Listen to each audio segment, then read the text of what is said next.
I'm Carl Mattson, the field CISO for No Name Security. I'm joined by my good friend and a partner from the CyberStarts portfolio, Danny Brickman from Oasis Security. Danny, thanks for joining me. Thanks for having me. Danny, that you and I have met, several times over the course of the years, and so I've had the opportunity to travel a lot to Tel Aviv and to Israel, learning about the ecosystem. So, before we get into Oasis, tell us a little bit about your background and kind of why you and why so many some of the smartest people in our industry are coming out of Israel today. So my background is, I would say, really simple if you're comparing to Israeli folks. I've been 11 years in the army, serving in everything related to cyber and software. Been managing engineering there, like sections of 65 engineers, and overseeing a lot of projects related to that. And to your point here, I think the reason why a lot of great startups are coming out from Israel is because two reasons. Like, first of all, the expertise around cyber, understanding that really well. And the second of all is the mentality that we have in the army, which is we are able to say anything about everything, and no matter what is the rank. And like we can challenge and we can discuss, and this creates a lot of innovation and thinking. So I think those two. Yeah, that's spot on too. Is I served in the army, and I was in the army for 8 years, and I can tell you with a great deal of certainty that almost myself and really everybody I served with, when we're departing service, we are not thinking about going off into the world to start a company that could take on the world and build something. We're thinking about things that maybe we would do 20 years from now, and I'm always so impressed at the sort of the drive and the ambition of that is sort of fostered in Israel that it's hard to find in the U.S. So it's really interesting to see that kind of keep happening in the ecosystem. I 100% agree with you, and I think as far as I know, the Israeli entrepreneurs, like everyone wants to prove that they can do that. And like Israel is a small country, and like, well, we all understand the challenges. So like coming out and doing something good for like people innovating, creating something new, just like it's part of the culture. Mhm. So we're gonna get to Oasis and what you're working on here in a minute, but one thing I'd really like to ask if you could dive into a little bit is before you came out of stealth, you're building a company during a time of conflict. And so can you talk to us about what it was like for you and for your team to be building Oasis in a time when it was complicated for everybody? So can you share a little bit of behind the scenes on that?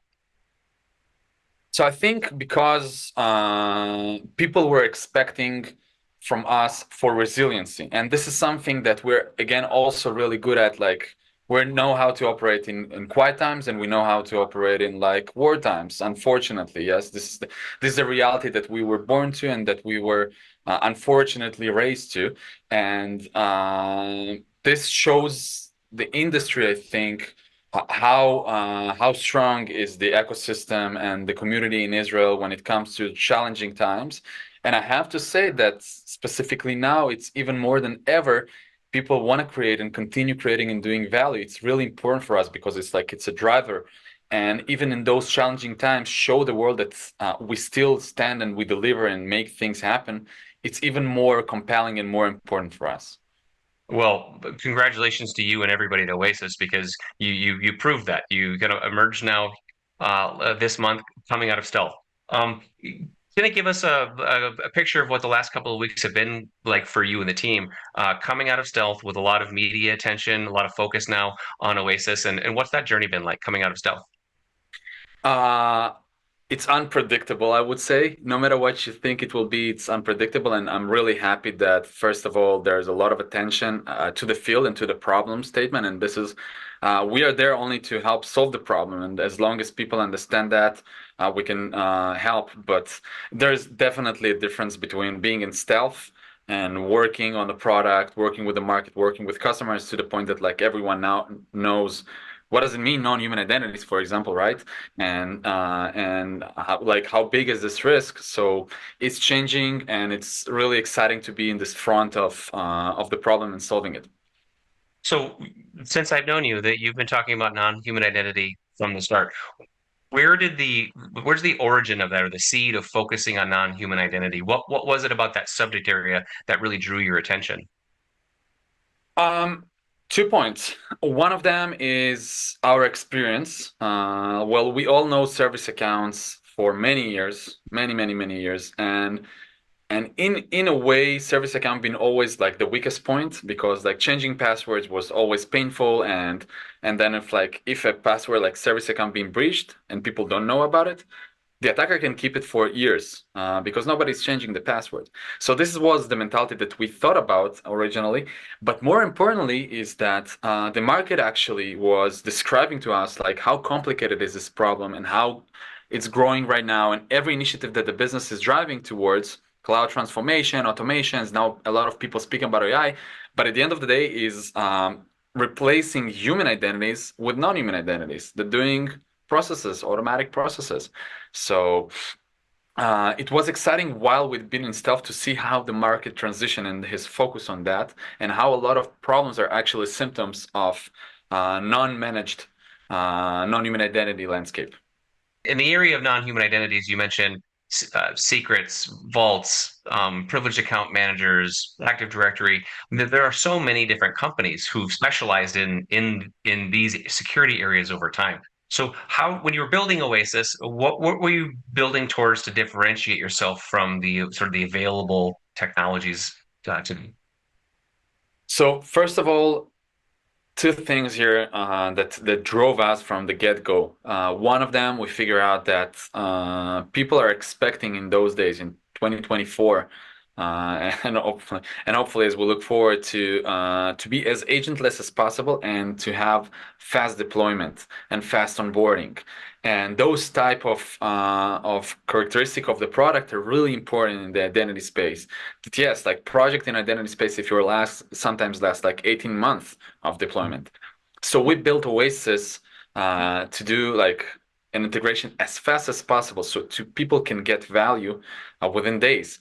Actually, I can tell you, Carl, today that with the work with our customers, they're solving their first violation within the first week of working with Oasis, and giving value to the organization and showing value to the business within the same week, which was for us a great success. But it's also like this is the goal that we're aiming for as a company and as we're building the product right now. So this was really important for us. And second of all, you were mentioning a lot of solutions that there are in the market, and reality is that there will not be a one single solution to solve secret managers or this, because developers will use their own, and like this team will use this on. So the mentality of Oasis is to help you work with your ecosystem, with your platforms that you're using, utilizing whatever you can, and making sure that you are achieving the goals that you want to achieve in this space. And again, keeping in mind the lifecycle management concept.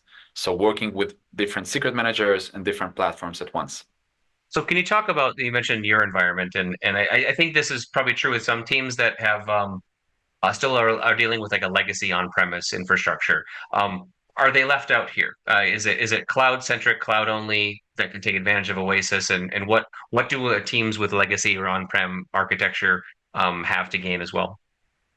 So first of all, we're not leaving anyone behind. Like the world of non-human accounts is spread across cloud, on-prem, and SaaS, and we're dealing with all of those and helping organization with each part of it. And it depends where we want to start. Many times, cleaning up the mess is like you need to clean up your on-premises or your cloud. It really depends. But Well, on behalf of most banking institutions in the U.S., thank you, because there's still a lot out there. we're So no security discussion today can happen without thinking about the implications of artificial intelligence. And so, can you talk to us about how you think about AI, both in terms of risks and opportunities, and how does that fit into Oasis's strategy? in the terms of opportunities, it's a long discussion, but I think there is a ton of things that we can innovate inside of the organization because of the AI that is coming in through every door, every window, every hole we have in our house, right? But when it comes to non-human identities, for us, it's like I was describing in the beginning, this transition from manual work to an automation.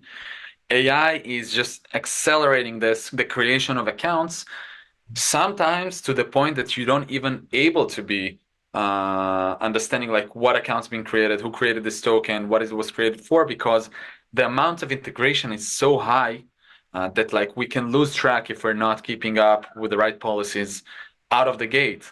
And this is really important. This is why driving towards lifecycle management, good posture of those accounts is really important, and collaborating with the teams to achieve that. So those factors are now becoming really predominant, and we're seeing it happening actually in every organization right now. So and actually, it helps us also to explain why it's proliferating that fast. Like for a single operation that you needed to do manually, you needed one account, yours, mine, whatever. But in the world of API architecture, microservices, AI playing a huge game of leveraging a lot of access, a lot of tokens, and you have dozens for one operation, one process.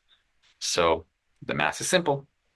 So there's a small shift then over to maybe the same question about like RPA and like robotic identities, and where does Oasis play in that space, and how does a security practitioner think about like an RPA identity? Is it a human, or is it a non-human identity?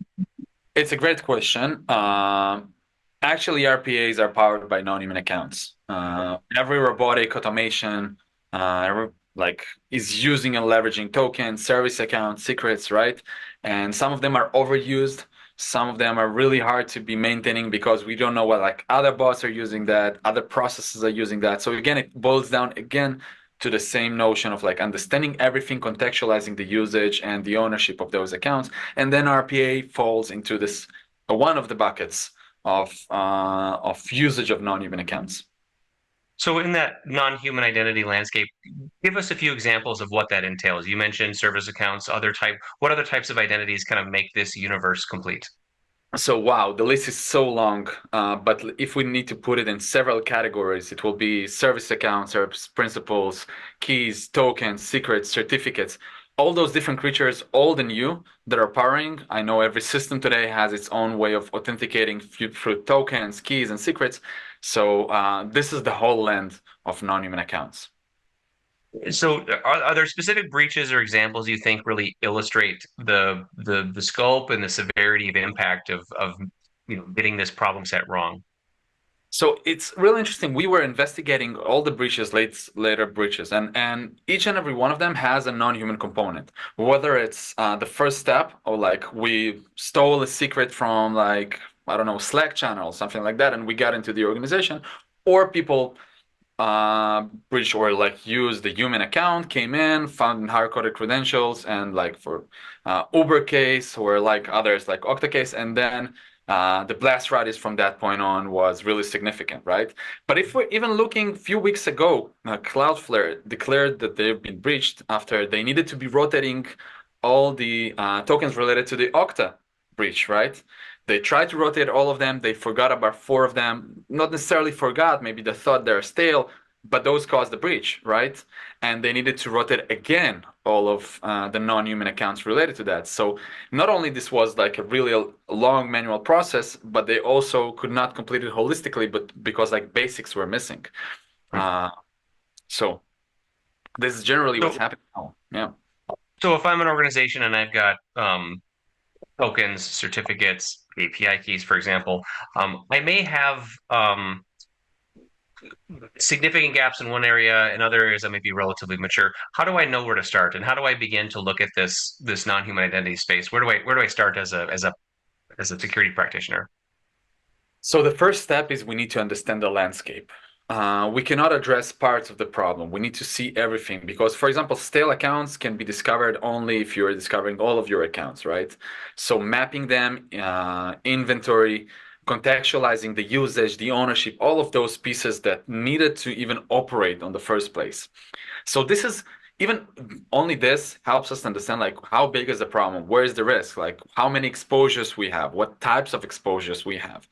But then the next step is just like to prioritize and understand like where we need to start, like what is the lowest hanging fruit from one end and what is the most riskiest accounts for us and address those. Actually, I was lately speaking with my friends and we understood that like non-human accounts, specifically the most critical ones, are kind of like the 0 day of identities, right? Like you don't know about them. They exist there. They pose a really huge risk, and like they might cause your like a massive breach in your organization. So treating those 0 days identities is the next step. Um, and as we're looking at the organization holistically, we understand that like running after those accounts one by one, it's an impossible task. So what we are actually need to be achieving is the lifecycle management of non-human accounts. Just as we did with humans, we need to build this lifecycle process right now for non-humans. So let's expand a little bit upon that, because if we've got organizations that are running Active Directory and key vaults and certificate servers, where you talked about observability, but where do you then also get into the remediation business of being able then to touch those identities and be the life cycle point of emphasis? So in two parts. First of all, we need to understand like how the process and how the life of those identities looks like. So created by developers, created by identity team, created by this team, who's managing that, who's responsible for the vaults, and what are the processes. The moment we configure like we want to stand on those in those policies like rotation every X days, vaulting every privileged account, etc. What we actually need to do is to make sure that this process is automatically done, right? So, and a developer asking for a key, it doesn't need to be like manually done, create him and then vault it by other team, etc. All of this needs to be completely and holistically managed in this lifetime, in this life of accounts, right? And managed like on top of that, because if we're vaulting it in a secret manager, right, we need to make sure that we are rotating it, cleaning up if it's not really in use, and those kind of stuff. And this is also a manual work that can be automated. So we're looking at this whole process from the beginning of the account to everything that is happening with them, changing permissions, rotating it, and to the moment that it's need to be disabled because it's not in use. So this is a whole span of that. So for in that life cycle, are there any common denominators that you're seeing pretty much everywhere you go? When you turn Oasis on, you're seeing the same theme or the same kind of finding. Is there any examples that you're seeing pretty much every security team is having is challenged with this? It's going to the simplest things, right? Stale and privileged accounts, identifying them and cleaning them, making sure that they're really stale and nobody is using them. It's a painful project, but it's so important to clean those up. And the second one is the process of rotating keys and rotating secrets.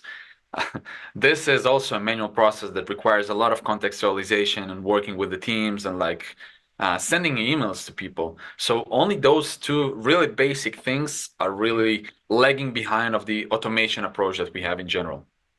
Great. So can you give us a maybe a thumbnail sketch? Um, where will Oasis be a year from now or 2 years from now? Are there other challenges that you see on the horizon that you really think are the next problems to solve for Oasis? So first thing first is the market will dictate it exactly because we're now opening up this Pandora box, if you will, right? And the use cases that are coming out of it, and people trying to understand like, oh, can I solve this? Can I solve third parties? Can I solve like employees with access to the secrets, etc.? How can we address it? So this whole notion is now bringing more and more problems to the table. But I think from my perspective, in a year or two from now, life cycle management as it's by itself, if will become more predominant in the organization, we can eliminate the problem almost holistically. Mhm. And this will free up to think about like what is the next step with identities and like non-human identities specifically, and what should be the next innovation there. Like how can we maybe federate some accounts, maybe do something else. But this is too early to say because we're now yet dealing with like the basic of like inventory, understanding what is the mess that we have in our organization. I'm really glad to hear you say that. I can think of a couple examples, but one in particular, with a company that my organization about 5 years ago was an early customer of. And as soon as we sort of deployed the technology, we immediately began to use that thing for something that the company did not intend us to. and we were very very happy with the where we were what we were doing. And it was a deceptions platform, but we used it for something completely unrelated. And that thing with that feedback loop to the founders, I think, was ended up to be very valuable. And so that listening to the market and getting the feedback loop. Yeah. Is there anything in particular that you brought Oasis to market and working with customers? Is there anything that surprises you, or like what they think or their feedback is very contrary to what you thought it would be, or features that they value that you had no idea that they would value? Um, so what surprised me is even the basic of like that people, all of them understand the problem. All of Mhm. them understand the problem exists, right? And I was like, people was like, hey, like, so why didn't they told anyone else about it? Hmm. And reality is that when you're asking people, and this is like the nature of all of us, if you don't have a solution for something, you will not try to solve the problem. We know, I know today, and you, Carl, of course, know that CISOs and security experts has a lot on their plate. And they all the time needs to prioritize like what brings the most value to the organization with the resources, the limited resources that we have, right? And if there's nothing that to simplify the remediation, we won't be addressing that. Not because we're bad or not because we're negligent. We're like just because it's like it's we cannot do that. And the moment the problem is described and there's a solution to automate that, suddenly people say, "Oh my God, I can solve it. I want to do that." And then this motion, and that brings, by the way, a lot of features to your question, is creating like, can we solve this? And can we solve that? And can we solve that? And this creates like the best place to for startups to grow and to help the organizations. So I remember in a organization I was a part of, we had an Active Directory with perhaps 7 or 8 thousand human identities and about 15,000 like machine or service accounts. Do you see like is there any sort of metric that you're maybe observing for how many non-human identities are out there in an organization? I will be surprised if we're coming back to that organization, Carl, today, and where we'll still will see 15,000. I won't be Yep. surprised if we will see 7,000 human accounts. I will be surprised if it's 15,000 because it's growing really fast and we're seeing the multiplies around 5, 10, 15, and even 100 in several of our customers. And this is without counting in all the different like quick short-lived tokens that we have, right? Yep. Um, yeah, that it was just even just Active Directory, of course, and then you've got all the other sort of Yeah. identity assets as well. Um, Last thing I wanted to sort of ask you about is like as you go into this American market, of course, there's the CISO is oftentimes sort of assumed to be the to like the buyer or the customer. But what are you seeing? Who's the role in the security team that knows the problem, but also can have the mandate to solve for non-human identity? You're touching a really interesting and important point right now for organization, and I can say it varies right now because uh, everyone understands the problem. It's just a matter of like who has the permission, who originally had the permission. If we're speaking about, I would say Active Directory service accounts, usually it's in full control of the identity teams, right? Mhm. And they're controlling that, and there is in their responsibilities. But when we're going to other types of accounts, it really varies. And like I think today the biggest mission for us as an industry, we need to explain better how this function looks like. Mhm. How should we be managing that? We need to like be responsible for doing it like 0 to 1, not only dictating like exactly how we want the policies should be working, but also helping the organization to get to that point. And this is requires a lot of collaboration between teams.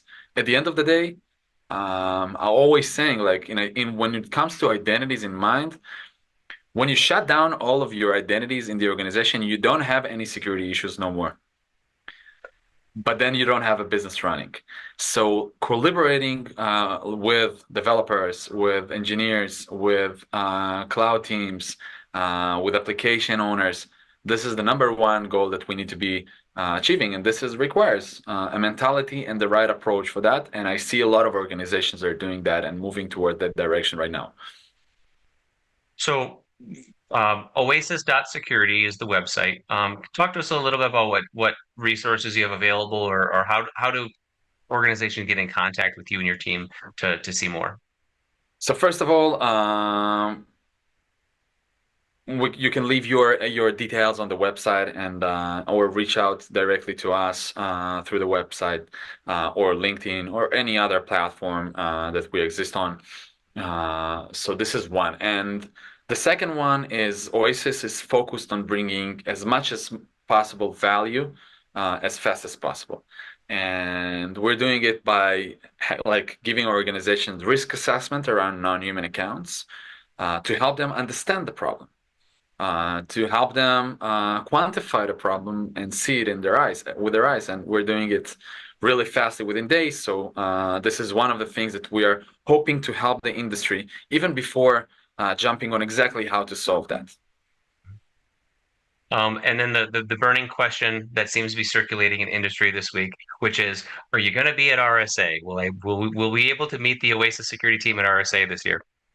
The answer is yes. Okay. The whole team will be in the RSA, and I would love to meet as much as possible folks from the industry. And Carl, as I said, I think along our conversation here, this product was built for the market, not for us.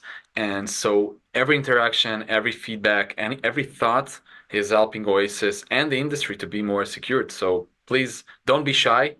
Yep. We will be there, and I'm really hoping to see as much as possible people there. Good. And our gracious hosts today, C Vision International, No Name has been a partner with C Vision for quite a long time. And those events, the think tank forums and the dinners and the community the support that they provide, that's actually, RSA is the fireworks and the large exhibit hall. The C Vision events are a fantastic way to actually get to meet people, talk one on one, much more personal relationship, and that's why we stay connected, and hopefully you feel the same. Civision is like probably one of the best in that term of what you've described of ability to speak closely to people, to think, to innovate, to give feedbacks and challenge every step that we do. And I'm learning a lot from those events. And I'm really happy that we have the chance to participate in those and meet folks from the industry and a lot of innovative folks that are coming there. So thanks for Civision.